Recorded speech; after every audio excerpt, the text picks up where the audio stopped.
Evet, merhabalar. Bu akşam yine özel bir yayında GİKDER eş başkanı İbrahim Avcıl ve Kürt Halk Meclisi üyelerinden aynı zamanda bir insan hakları savunucusu Doğan Genç ile birlikteyiz.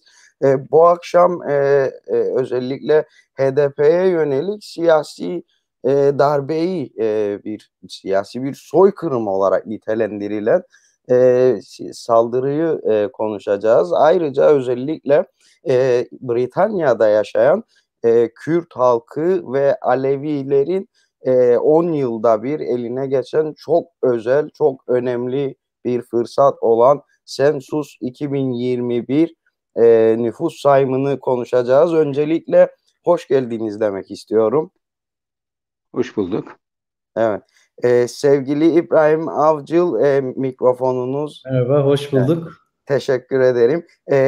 Teşekkürler bizi kırmadınız. Telgraf'ın özel yayınına katıldınız. Biz de teşekkür ediyoruz Telgraf'a. Bu yayına bize bu fırsatı verdiği için, bu önemli iki gündemi konuşma fırsatını verdiği için. Evet. Öncelikle sevgili Osman Baydemir'in Britanya'da yaşayan Kürt halkına ve Alevi halkına bir çağrısı var. Kısaca 4 dakikalık bir çağrı. Biz programımızın başında hemen onu izleyicilerimizle paylaşalım. Hemen ardından HDP'ye yönelik saldırılarla ilgili e, yeniden sözü sizlere bırakacağız.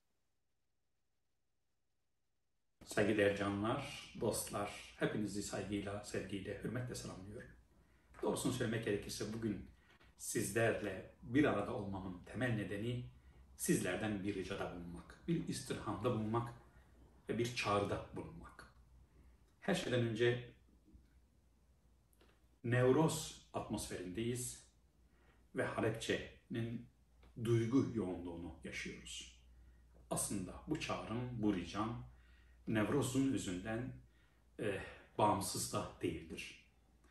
Biliyorsunuz Sensus organizasyonu, yarı resmi bir organizasyon bu. Britanya'da nüfus sayımını gerçekleştiriyor.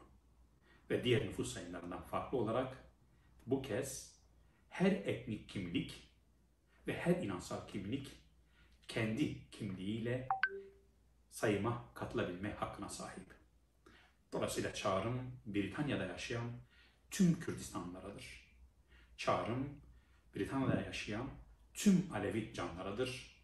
Kakai Ezidi canlarıdır. Lütfen kayıt işlemini yaparken Kürt kimliğimizi yazdıralım. Lütfen kayıt işlemini yaparken inansal kimliğimiz neyse mutlaka onu yazalım. Bu bizim temel bir hakkımızdır.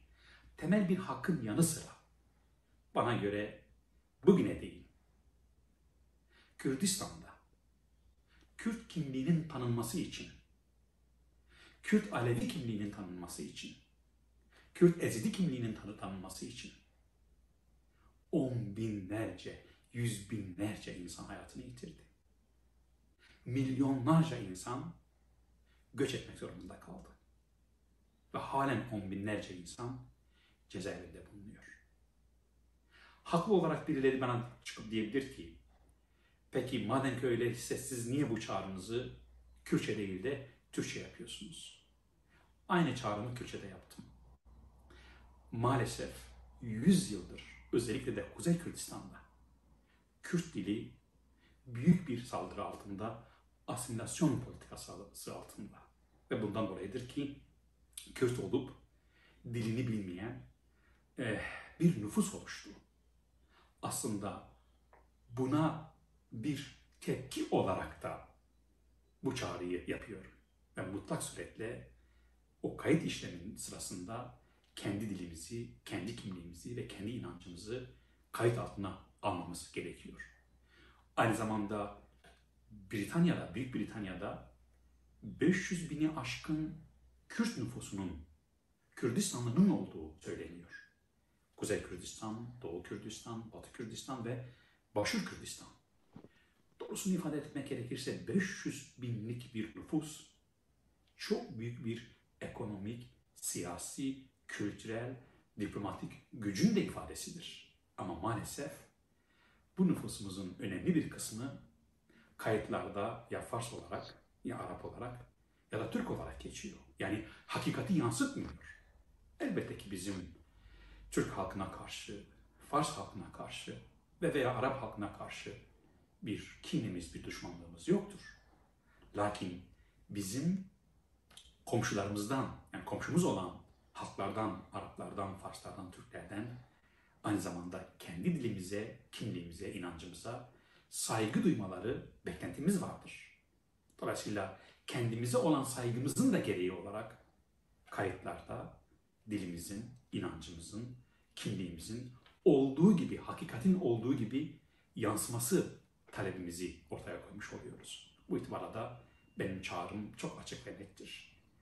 21 Mart 2021'e kadar Sensus'un yapmış olduğu sayım çalışmasında mutlak surette Kürdistanlı kardeşlerim ister Başurlu olun, ister Rojavalı, ister Rojavlı, ister Bakırlı olun, ister Alevi olun, ister Kakai olun, ister Ezidi olun, ister Sunni olun, inancınız ne olursa olsun gerçeği ama sadece gerçeği kayıtlara geçirilmesinin çabasının içerisinde olalım. Yani Kürt kimliğimizi yazalım, Aleviysek Alevi kimliğimizi, Ezidiysek Ezidi kimliğimizi, Kakaiysek Kakai kimliğimizi, Sunniysek Sunni kimliğimizi, hangi inançsal kimliğimiz varsa o kimliğimizi kayıtlara geçirilmesini sağlayalım. Bu öyle bir imkan sağlayacaktır ki diasporada olan, Büyük Britanya'da olan nüfusumuzun varlığı tescil altına almış olacak. Yani bunun anlamı şudur. Daha çok cemevine kavuşmuş olacağız.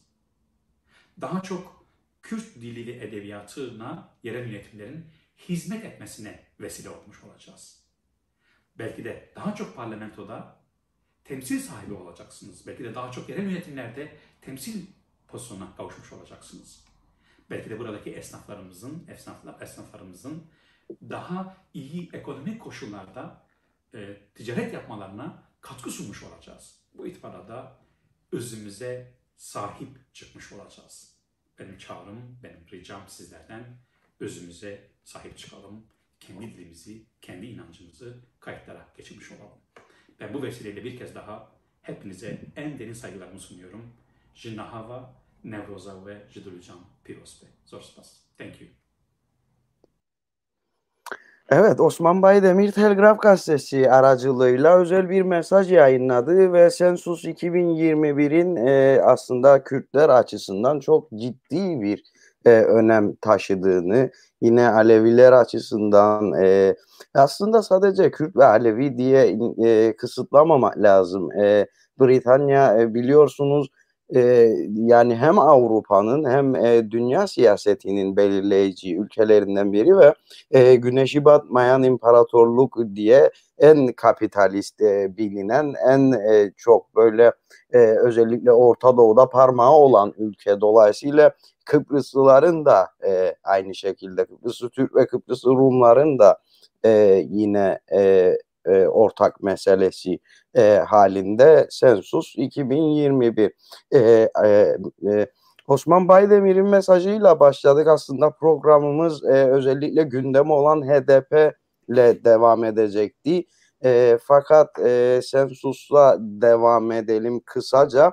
Çünkü bir videomuz daha var Sensus'la ilgili. Yine kapanışı Sensus'la yaparız.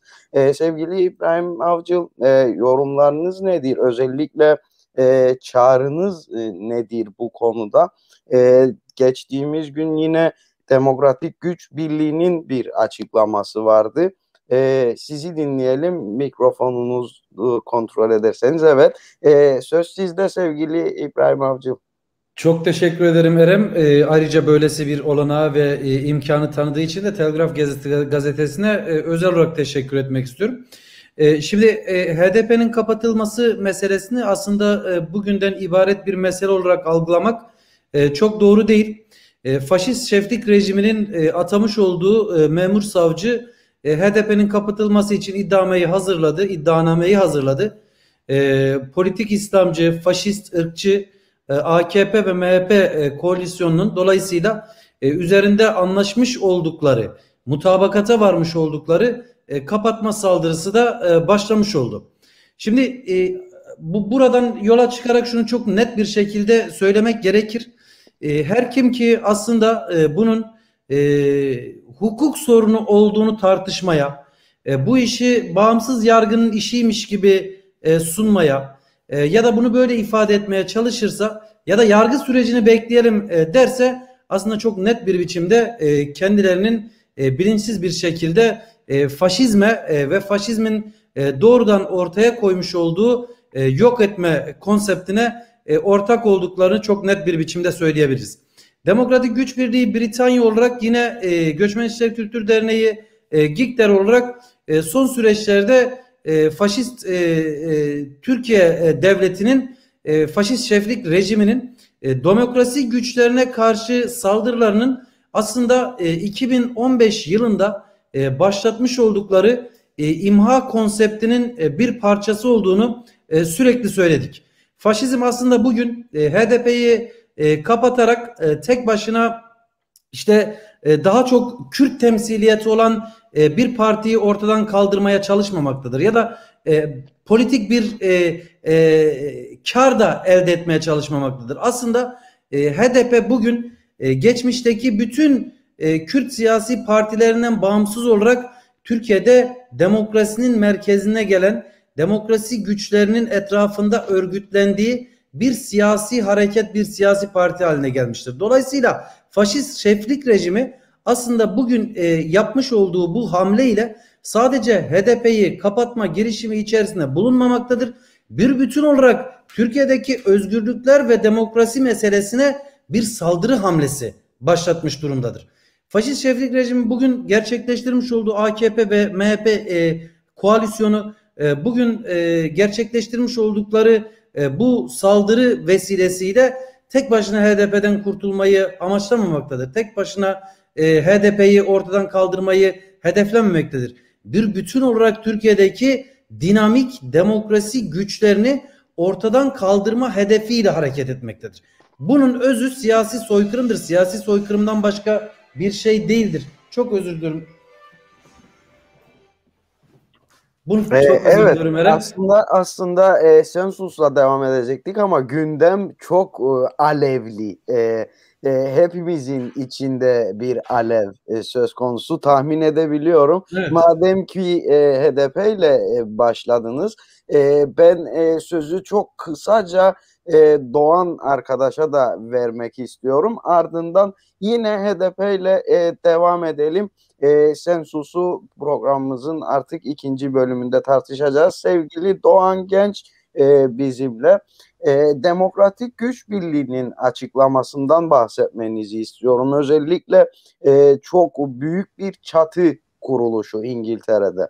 Yine İngiltere'den İngiliz siyasilerden beklenen tepki geldi mi? Gerekli tepkinin gösterilmesi için gerekli çalışmalar yapılıyor mu? Yeterli mi çalışmalar? İngiltere haberdar mı Türkiye'de yaşananlardan? Özellikle sendikal hareketle iletişimler sağlandı mı? Bununla ilgili diasporada neler oluyor? Toplumun nabzı nasıl? Sizden dinleyelim. Kısaca sözü yine İbrahim arkadaşa devredeceğiz.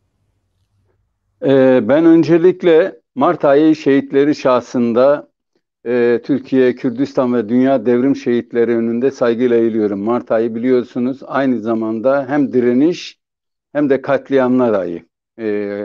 Anların önünde saygıyla eğiliyorum diye böyle başlayayım.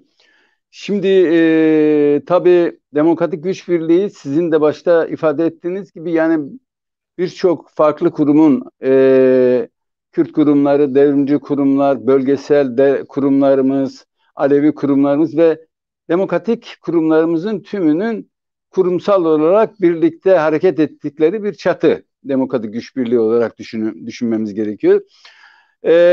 Bu temelde Demokratik Güç Birliği özellikle dün Alevi Federasyonu'nun bileşkesinde bir açıklama yaptık.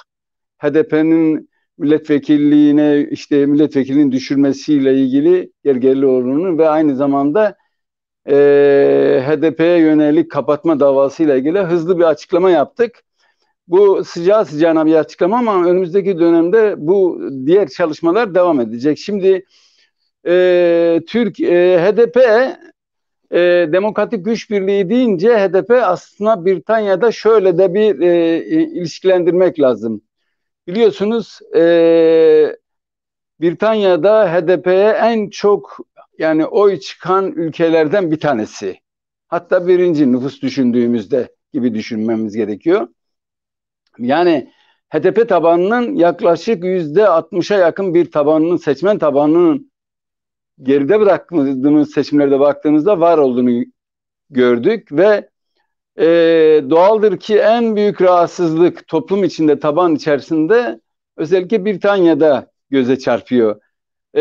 İkincisi biliyorsunuz bizim buradaki toplumumuzun büyük bir bölümü çok büyük acılardan buraya gelmiş. Yani büyük bir bölümü kendi ülkesinde katliamlara, soykırıma ve baskıya, siyasal anlamda soykırımla karşı karşıya kaldığı için buraya göç etmiş. Son 30 yıldır, 40 yıldır neredeyse son 10 yıldır dahi yani biz de dahil buraya gelişimizin nedeni siyasal soykırım, bu sürgünde göçmen olmamızın nedeni. Böyle baktığımız zaman bizim Britanya'daki Demokratik Güç Birliği'nin tabanı da bu kesimler oluşturmaktadır. Özellikle ağırlıklı Alevi ve Kürt tabanı ağırlıklı olarak oluşturmaktadır. Tabii ki diğer farklı inançlardan, Sünni ve başka inançlardan HDP tabanında insanlarımız da var. Yurtseverlerimiz çoğunluk var ama genel anlamda söylüyoruz çoğunluğu. Böyle baktığımızda HDP'ye yönelik saldırılarda da özellikle Britanya'da ciddi anlamda rahatsızlık yarattığını söyleyebiliriz. Ve dünkü sıcak açıklama özellikle bundan dolayı hızlı yaptık. Kurumsal olarak her kurumdan bir iki arkadaşın katıldığı bunu kabul etmediğimizi ve bu saldırgan Türkiye Devleti'nin AKP, MHP iktidarının bu saldırganlığını kabul etmediğimizi protesto ettik ve tabii demin de söylediğim gibi Mart ayı direnişler ayı aynı zamanda. Mart ayının işte Nevruz'a denk gelmesi, mazlumların 3 kibriti çaktığı, o büyük özgürlük meşalesini yaktığı günlere de denk gelmesi açısından küçük bir şey de yaktık. Ama önümüzdeki dönemde diğer sizin özellikle altını çizdiğiniz bazı başlıklar var ki diğer toplumlarla, diğer halklarla, farklı kesimlerle bu konularda neler yapılıyor? Çalışmalar var ama daha asıl bundan sonra belirgin olacak. Tepkiler daha sıcak. Bazı uluslararası anlamda işte bizim sahamızda da Britanya'da da yeterince bazı kurumlardan tepki oluşması daha sıcak sıcak haber olduğu için biraz önümüzdeki döneme kalacak gibi gözüküyor. Ancak şunu söyleyebiliriz ki Türkiye Devleti yani AKP ve MHP iktidarı bugün gelinen noktada tümüyle teşhir olmuş durumdadır. Yani ben şeye girmeyeceğim konunun diğer detaylarına. Aslında HDP'ye yönelik olan saldırıların çok çok yönlü bir şeyi var yani tek bir konuyla tarif edemeyiz. Evet. Aslında bir dahaki böyle direkt söz geldiğinde biraz o konuları irdeleyebilirim. Teşekkürler sevgili İbrahim Avcıl. Özellikle siyasi soykırım dedik. Şimdi HDP'nin kapatılması tartışmaları veya Kürt siyasilere, yine Kürt kadın politikacılara yönelik Türk devletinin açtığı savaş yeni bir şey değil. 90'lı yılda yanılmıyorsam siz düzeltin, 94 yılında Leyla Zana ile başlayan bir süreçti. Yanılmıyorsam özür dileyerek söylüyorum, öyle hatırlıyorum. Doğrudur. 93 sonu 94'lü yıllardan beridir çok ciddi bir saldırı söz konusu Kürt siyasetine ve Kürt siyasi tanınmışlığına, kimliğine aynı zamanda. Bunun temelinde yatan nedir? Sadece Kürt düşmanlığı olarak mı yorumlanıyor bu, yoksa Türkiye'nin iç politikası dış politikasına da mı yansıyor? Örneğin işgalci konumunda oluyor Rojava'da, Kuzeydoğu Suriye'de, keza Kıbrıs'ta aynı asimilasyon politikalarını Kıbrıs'ın kuzeyindeki işgal topraklarında da uyguluyor. Aynı Afrin'de olduğu gibi, yine Diyarbakır'da, Sur'da olduğu gibi aynı asimilasyon. Bunun adı sadece Kürt düşmanlığı mı, sadece kendinden olmayanı yok saymak mı, yoksa temelindeki yani kökenindeki neden nedir? Bunu nasıl yorumlayacaksınız kısaca? Tabii ki yani şimdi siyasi soykırım söylemi öylesine söylenen bir söylem değil. Siyasi soykırım deyip geçtiğimiz bir mesele de değil. Bunu siyasi soykırım olarak ifade etmemizin çeşitli sebepleri vardır. Bu sebeplerin en başında da aslında AKP, MHP iktidarının başta Kürt düşmanlığı olmak üzere ama bütün ötekileştirilmiş diyebileceklerimize, yani solculara, sosyalistlere, demokrasi güçlerine, LGBTİ bireylerine karşı pervasız saldırısının bir parçasıdır bu. Yani bundan bağımsız ele almak doğru değil. Türkiye'de faşizm bu kesimlere hiçbir biçimde söz hakkı tanımamaktadır. Bu kesimlerin irade olmasına karşı elinden geldiğince bir saldırı ve tasfiye politikası izlemektedir. Şimdi niye siyasi soykırım diyoruz mesela biz bu AKP, MHP faşizminin bugün uygulamış olduğu bu HDP'yi kapatma politikasında sadece bugün HDP'nin kapatılmış ya da kapatılmaya çalışmasından kaynaklı değil. Aslında faşist şeflik rejiminin Türkiye'de AKP, MHP iktidarının son 5 yıldır yürütmüş olduğu kanlı çöktürme politikasının da bunda çok etkin bir rol oynadığını görmek gerekir. Yani son 5 yıldır HDP'nin eş başkanları tutuklanarak cezaevlerine, hapishanelere konuldu. Son 5 yıldır HDP'nin siyaset yapan belediyeleri bir ellerinden kayyumlarla alındı. Belediye başkanları içeriye atıldı. Son 5 yıldır binlerce siyasetçi bir sürü ıvır zıvır gerekçelerle tutuklanarak hapishanelere atıldı. Ama AKP, MHP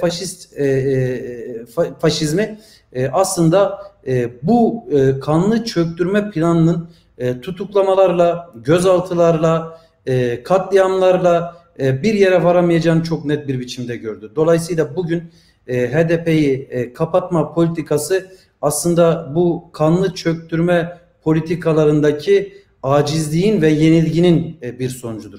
Kuşkusuz ki şunu çok net söyleyebiliriz. Yani başta Kürt düşmanlığı olmak üzere Türkiye'de faşist devletin dayanmış olduğu iki tane temel nokta var. İki tane temel ayak var. Bir tanesi inkar ayağıdır.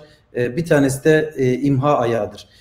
Türk devleti tarihsel olarak Türkiye'de devlete karşı pozisyonlanan, devlete karşı konumlanan, alternatif bir mücadele hattı yürüten, demokrasiden, özgürlüklerden yana olan kesimlere karşı sürekli bir saldırı içerisinde olmuştur. Bugün Türkiye'de Kürtler, Kürt halkı toplumsal dinamik bakımından en dinamik kesimi ifade ettikleri için de bu saldırı Kürt halkı etrafında örgütlenmektedir. Ama saldırının amacı, saldırının kapsamı sadece Kürt halkıyla, Kürt özgürlük mücadelesiyle sınırlı değildir. Böyle yaklaşmak doğru olmaz. Doğru bir tutum değildir. Saldırı bir bütün olarak Türkiye'de kadınlara yöneliktir, gençlere yöneliktir. Saldırı bir bütün olarak Türkiye'de demokrasi güçlerine yöneliktir, sosyalistlere yöneliktir, solculara yöneliktir. Saldırı Türkiye'de bir bütün olarak aslında iktidara karşı söz söyleme cüretinde bulunabilecek herkese yöneliktir. Dolayısıyla bundan dolayı bir siyasi soykırım saldırısı olarak nitelendiriyoruz biz bunu. Ayrıca şunu çok net bir biçimde ifade etmekte fayda var. Bugün HDP'nin kapatılmasına müsaade etmek, 6 milyon insanın oy vererek parlamentoya taşıdığı HDP'yi kapatmak demek aslında bir bütün olarak biz halkın iradesini tanımıyoruz demekten başka bir şey değildir. Dolayısıyla 6 milyon insanın da buna karşı vereceği cevap çok net ve yalın olmalıdır. Hiçbir biçimde bu kapatılma ya da kapatma saldırısını kabul etmeden direnişçi bir hat izleyerek Türkiye'de faşizme sokaklarda cevap olabilmektir. Aynı zamanda yaşamış olduğumuz ülkelerde de Avrupa'da ama İngiltere başta olmak üzere ama Avrupa'nın bütününde Türkiye'nin demokrasi güçlerine, HDP eksenli demokrasi güçlerine karşı yürütmüş olduğu bu saldırı politikasını alabildiğine teşhir etme çalışmaları yürütmek gerekir. Bunu parlamentolar aracılığıyla yapmak gerekir. Bunu sendikalar aracılığıyla yapmak gerekir. Bunu demokratik kitle örgütleri aracılığıyla yapmak gerekir. Yöre dernekleri aracılığıyla yapmak gerekir. Aksi durumda yani biz buradan Türkiye'ye güçlü ve kuvvetli bir ses veremezsek, Türkiye'de de halklar 6 milyon insan gerçekten sokaklara çıkıp sokaklarda HDP'yi savunamazlarsa Türkiye faşist rejimi bugün elde etmek istediği başarıyı daha rahat ve daha kolay elde edecektir. Dolayısıyla direnişçi bir çizgiyle yani Avrupa'da başta Britanya olmak üzere yaşadığımız topraklar olmak üzere Avrupa'da direnişçi bir çizgiyle Türk devletinin bu faşizan saldırısına karşı büyük bir tepki örgütlemek gerekir. Demokratik Güç Birliği'nin bünyesinde bulunan kurumların yapmış olduğu açıklamada tam da bu eksendedir. Yani Evet. biz Avrupa'dan izin vermeyeceğiz. Biz Britanya'dan halklarımızın Türkiye'de faşizan baskı altında yok edilmesine, imha edilmesine izin vermeyeceğiz mesajıdır. Teşekkürler sevgili İbrahim Avcıl. Sevgili Doğan Genç, İbrahim Avcıl özellikle neler yapılması gerektiğinden bahsetti. Sadece eylem, sadece protesto değil, özellikle diplomasi boyutunun önemine de vurgu yaptı.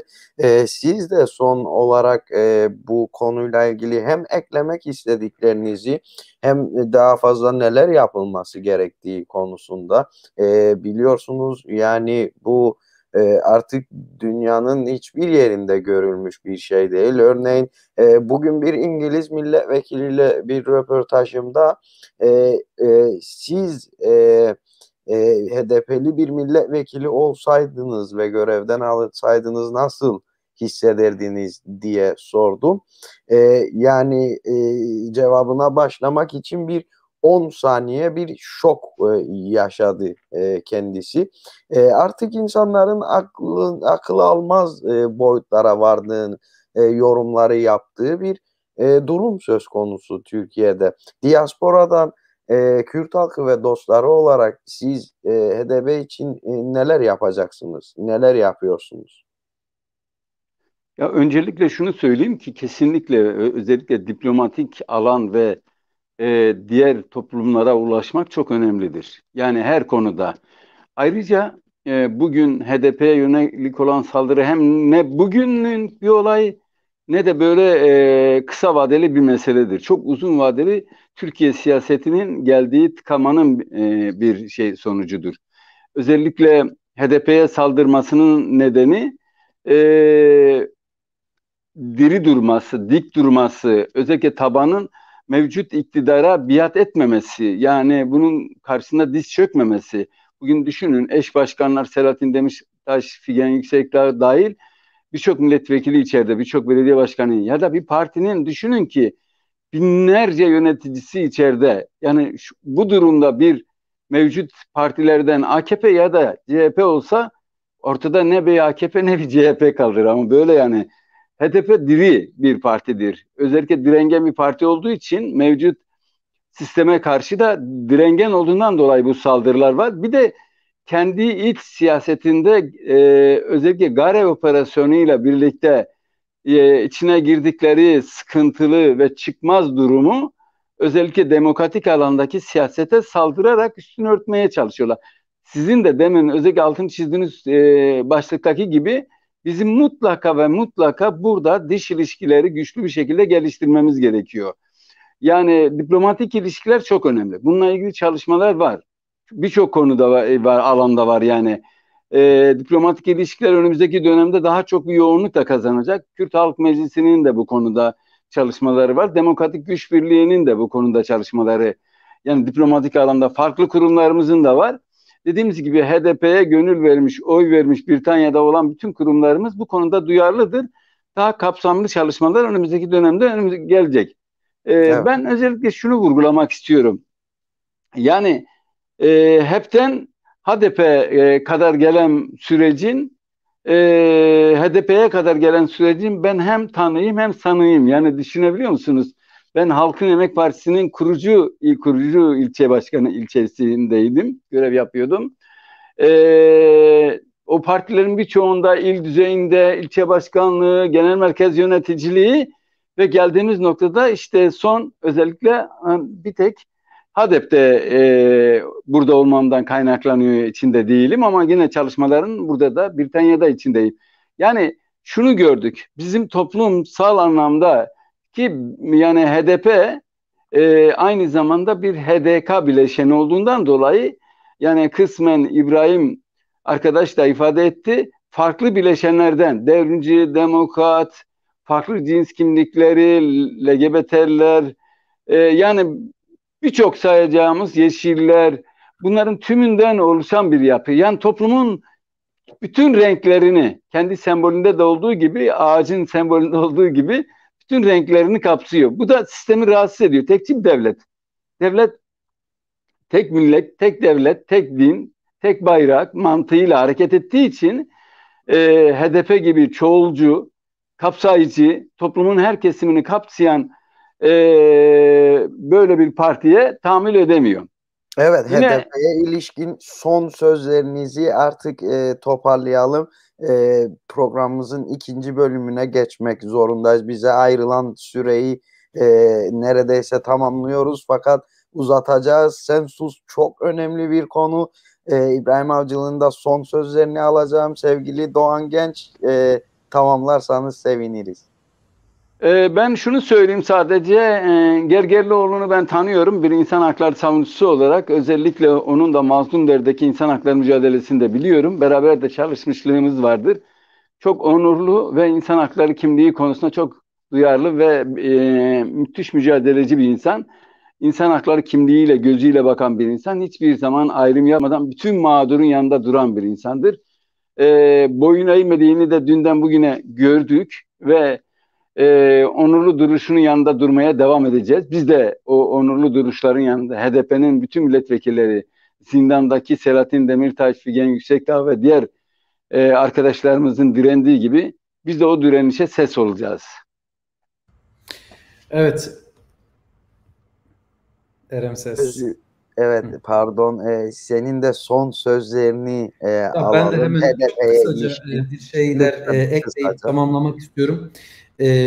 Gare meselesine Doğan Yoldaş değindi. Hakikaten önemli bir mesele. Gare deyip geçmemek lazım. Gare deyip atlamamak lazım. Türkiye'de AKP, MHP faşist koalisyonu Gare'de müthiş bir yenilgi aldı.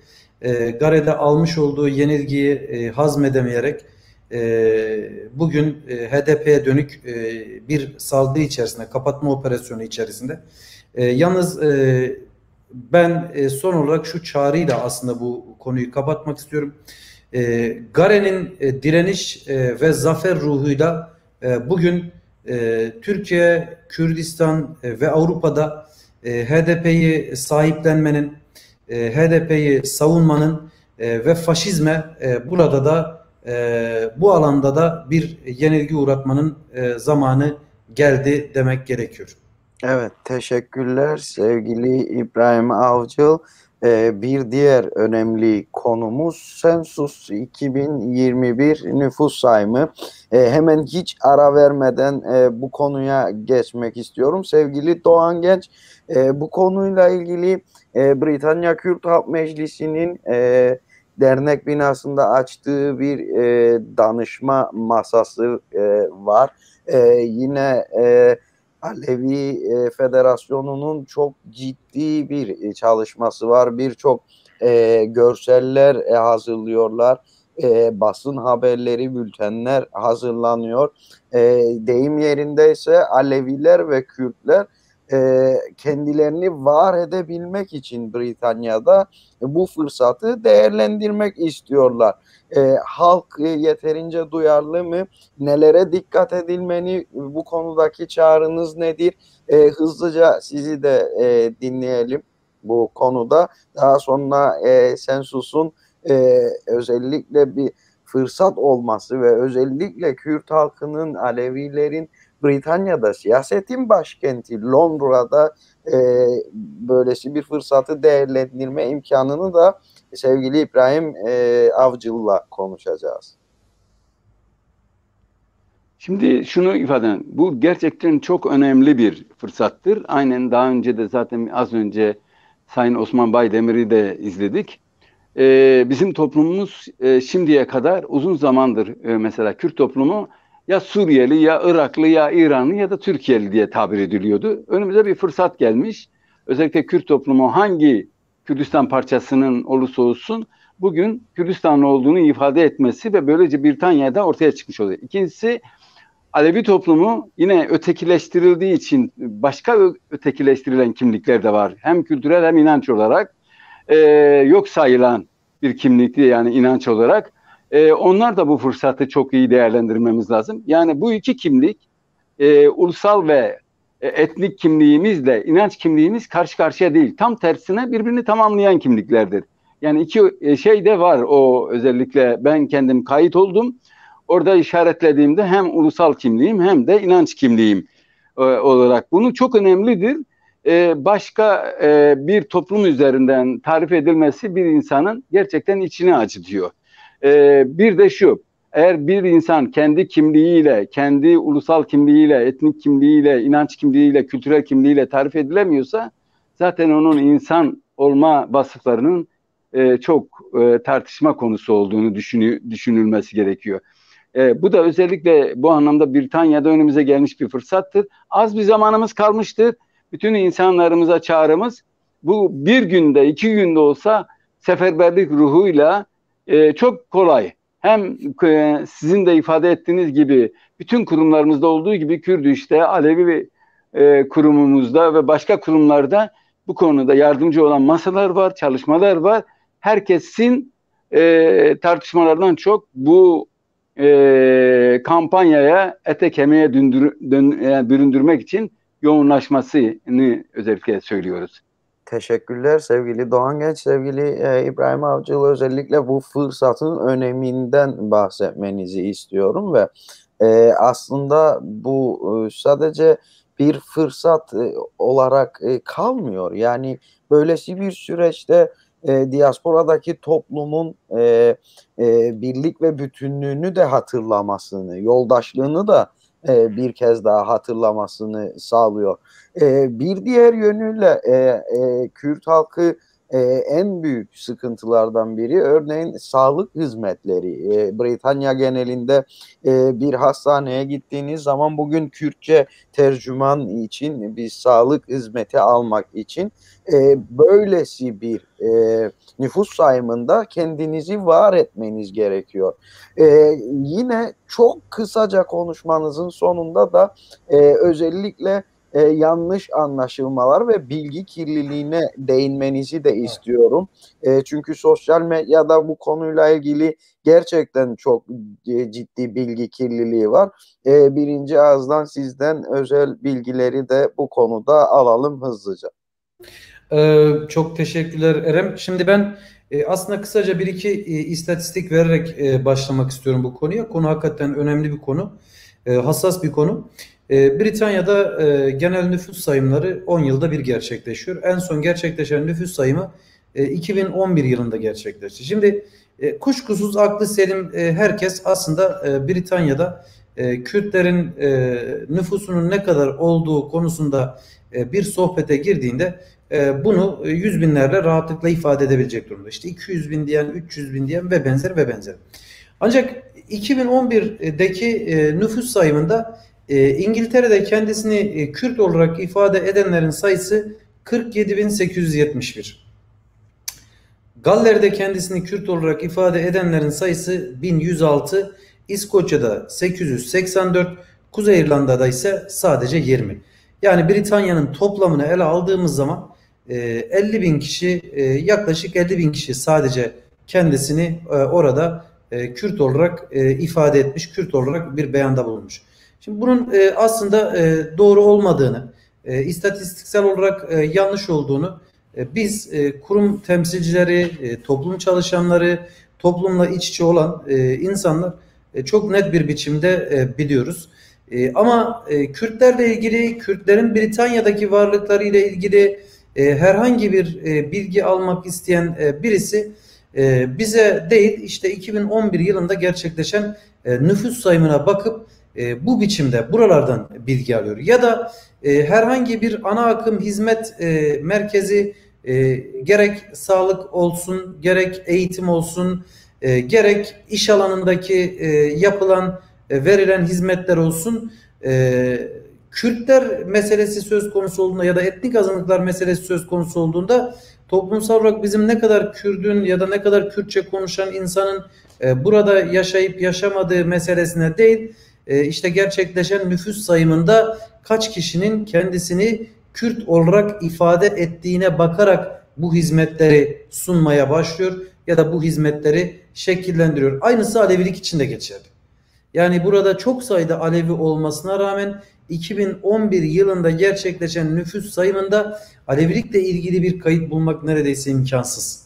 Çünkü ya kendisini işte Alevi olarak değil başka bir inancın parçası olarak ilan ediyor ya da işte orada bulunan şıklardan birisini tercih ediyor ya da hiçbir şekilde o soruya cevap vermiyor. Yine aynı şekilde ana akım hizmet veren kurumlar işte hizmetlerini şekillendirerek o sensustaki elde etmiş oldukları verileri kullanarak hizmetleri sundukları için bu hizmetlere şekillendirme sürecinde Alevileri bunun bir parçası yapmıyorlar ya da kendilerini ifade etmeyen etnik azınlıkları. Dolayısıyla bugün önümüzde yeni bir şans var.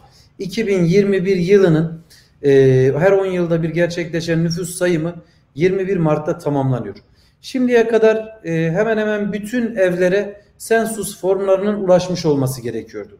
Sensus formlarının ulaşmadığı evler pekala sensus sitesine girip oradan ya online üzeri formlarını yeniden sipariş edebilirler ya da telefon üzerinden formlarını sipariş ederek bu sürecin bir parçası haline gelebilirler. Bu 2021'de gerçekleşen nüfus sayımı hem Kürtler bakımından hem de Aleviler bakımından özellikle tarihsel bir fırsattır. Bu tarihsel fırsatı kaçırmamak gerekir. Kürtlerin ulusal bilinçle yaklaşıp hakikaten bu nüfus sayımına katılarak kendilerini var edebilmeleri gerekir. Alevilerin de artık Alevi olarak kendilerini ifade edebilme olanaklarını, kurumlarda ifade edebilme olanaklarını sağlayabilmek için bu sürece dahil olmaları gerekir. Bütün kurumlarda bu hizmet sunuluyor. Britanya Alevi Federasyonu başta olmak üzere, Kürt Toplum Merkezi başta olmak üzere bugün yapmış olduğumuz çağrıda biz de söyledik.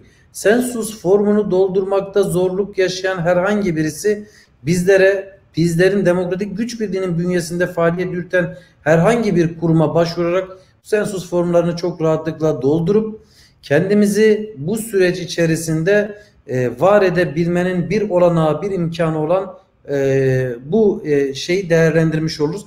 Dolayısıyla buradan çok net bir çağrı yapıyorum ben. Hem üyelerimize, hem dostlarımıza, hem Kürt halkına, hem Alevilere, hem de bütün etnik azınlıklara. Sadece kurumların çalışmalarını şekillendirirken bizler de düşünmeleri için değil.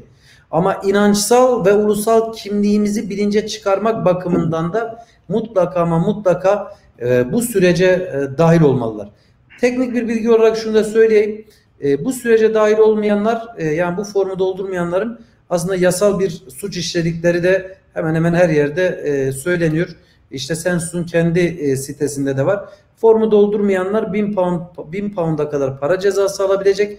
Bunun da ötesinde kendi işte adli sicil kayıtlarına geçebilecek kriminal bir suç olarak görülebilecek. Dolayısıyla bu süreci değerlendirelim. Bunu hem Kürtler hem Aleviler olarak bir dönüm noktası, bir fırsat olarak ele alalım ve bu sürecin bir parçası olalım diye buradan çağrı yapmak istiyorum.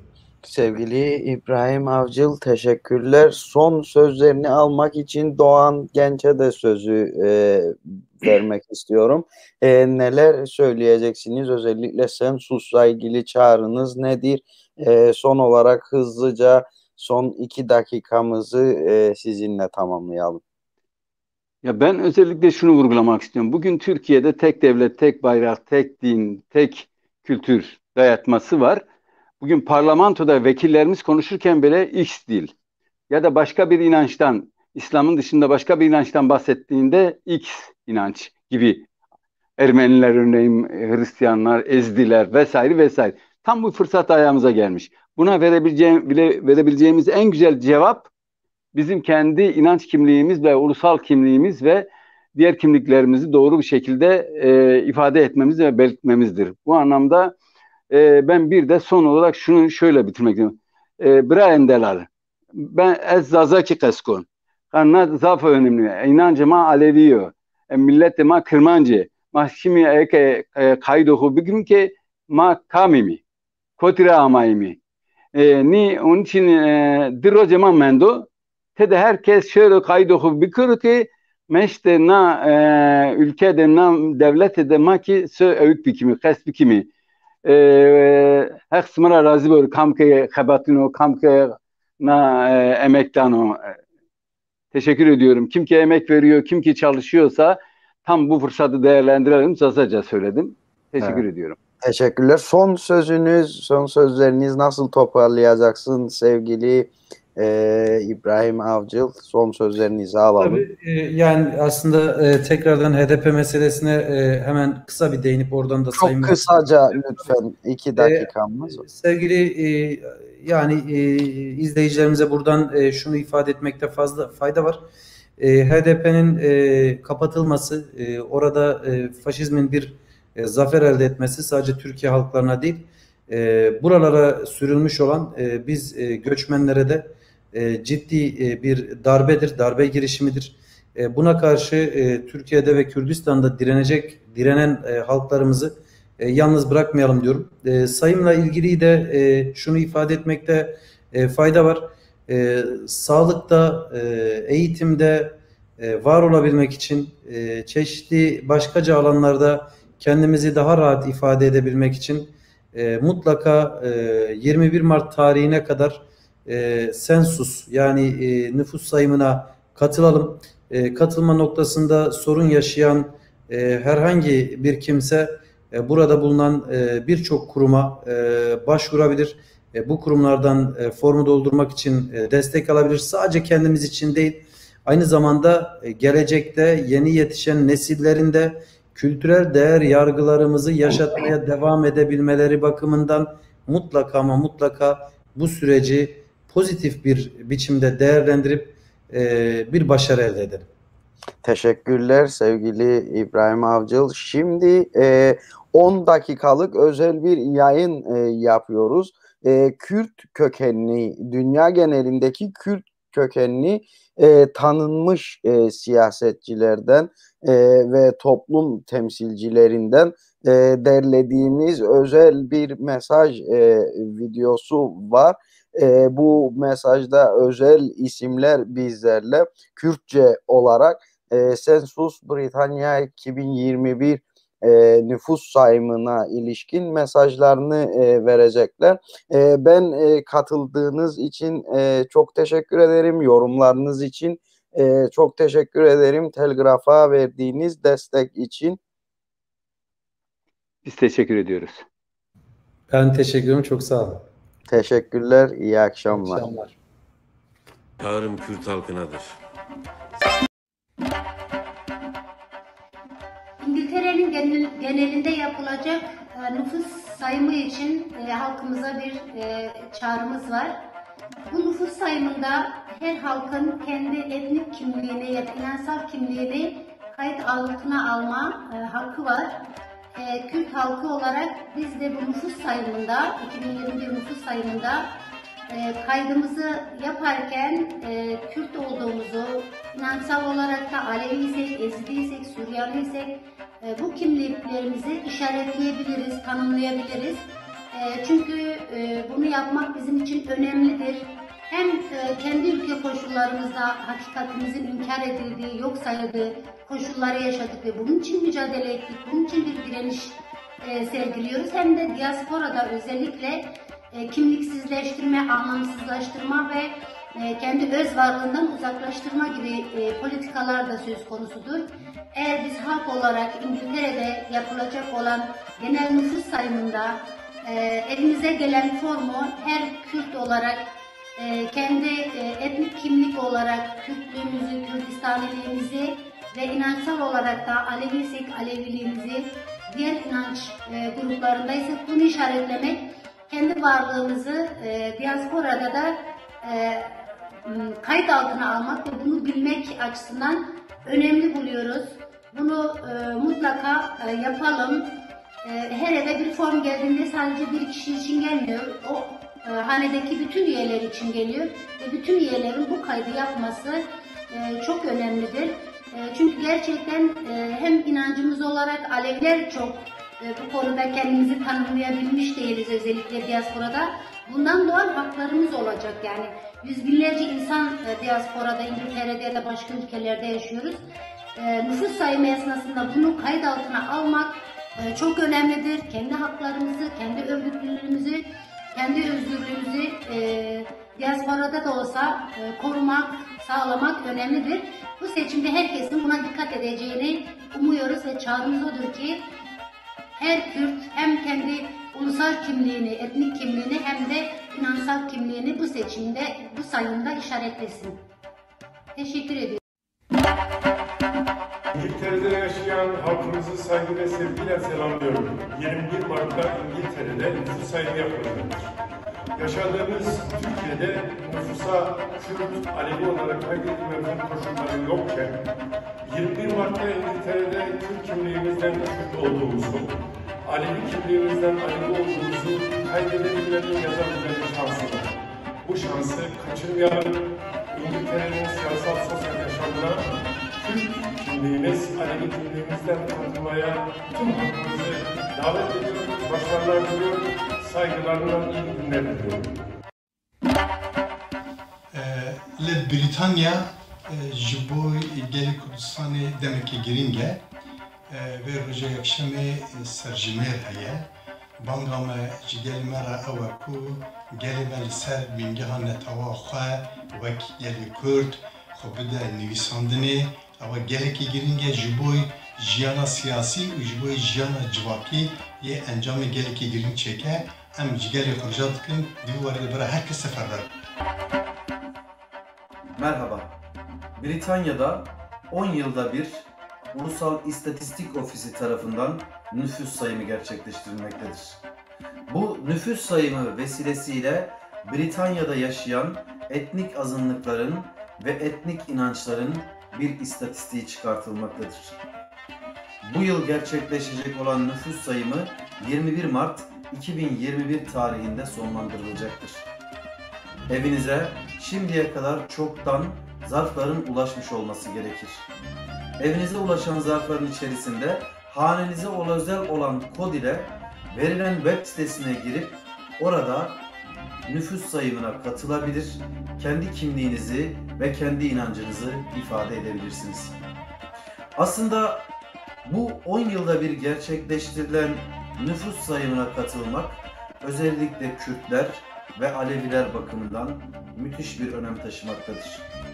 Çünkü son 30 yıldır büyük kitleler halinde bu ülkeye gelmiş olmamıza rağmen kendimizi ifade edebilme, var olabilme noktasında aslında diğer toplumlardan bir kısım daha geride durmaktayız. Dolayısıyla bu nüfus sayımına katılarak Britanya'da Kürtler de vardır, Britanya'da Aleviler de vardır diyebilecek bir durumda olabileceğiz. Bundan dolayıdır ki Göçmen İşler Kültür Derneği GİKDER olarak bütün üyelerimize, bütün dostlarımıza, bütün toplumumuza çağrımız çok nettir. Evinize ulaşan formları mutlaka doldurun. Halinizde yaşayanların etnik inançlarını ve etnik kimliklerini mutlaka bu formlara yazın ve yetkililere iletin. Formları doldurma noktasında problem yaşayan herhangi kimseler hem GİKDER vesilesiyle bana, bize hem de Kürt Toplum Merkezi'ne ama aynı zamanda Britanya Alevi Federasyonu'na ve burada bulunan değişik kurumlara ulaşarak onlardan yardım alabilir, formlarını doldurabilirler. Dolayısıyla tekrardan ifade ediyoruz. Bu nüfus sayımına katılmak toplumlarımız ve halklarımız bakımından muazzam bir önem taşımaktadır. Mutlaka nüfus sayımına katılalım. Etrafımızda bulunanları mutlaka nüfus sayımına katılma yönünde teşvik edelim. Ji bo gelê me li Brîtanya gorey agahî ku em bişopîn me li wê berê serjmarek çêvdê yanî sensos çêvdê lêkolî ne em hêvî dikin çi gelê me li wê berê heye bi nasnamê xwe bi zimanê xwe kanibin xwe bidin pêşkirin ku em Kurd in zimana me jî Kurdî ye ku vî hawî bikin wê çavê kanan hem jari hizmetê de hem jari siyasetê de hem jari hebûnê de ji bo me gelekî baş e Kurdewetî yan jî nasnamê me Kurdî em îro pê serbilind in li tevayî cîhanê û li Îngiltere jî em pê serbilind in dinê gişkî û Brîtanê jî di nav de ji me re rêz digirin ji bo ew nazanin ku me hetenî bi şerê xwe yê bi terorîzmê re me Brîtanê jî parastiye ji ber wî hewî ez hêvî dikim kesek ji gelê me ji bo nasnamê xwe ji bo zimanê xwe kedîmekê bîne ziman ku heta em jî kanibin cê xwe hem li Brîtanya hem ji welatê xwe hem jî navnetewî ku em kanibin cê xwe bigirin. Silah bu rêz ji bo we bişkin. Ji bo hemû Kurdên ku li Brîtanya yan ku li Ingilistanê dijîn ez bang wan dikim ku divê serhejmartina an ku hejmartina nüfusê ya dawî de her kesekî ku Kurd e, Kurdistanî ye di hejmartina nüfusê de nasnameya xwe Kurdî an ku Kurdbûna xwe ji dewletê ji pêwîdarên dewletê re ragihîne ji bo ku hem Kurd li Brîtanyayê xebatê çandî de xebatê nivîskî de xebatê perwerdeyê de bi Kurdî bi nasnameya xwe bi çanda xwe bi edebiyata xwe bikarin ji derfetên dewleta Brîtanyayê îstîfade bikin. Divê Kurdên Brîtanyayê Kurdbûna xwe di hejmartina nüfusê de beyan bikin. Silav olsun.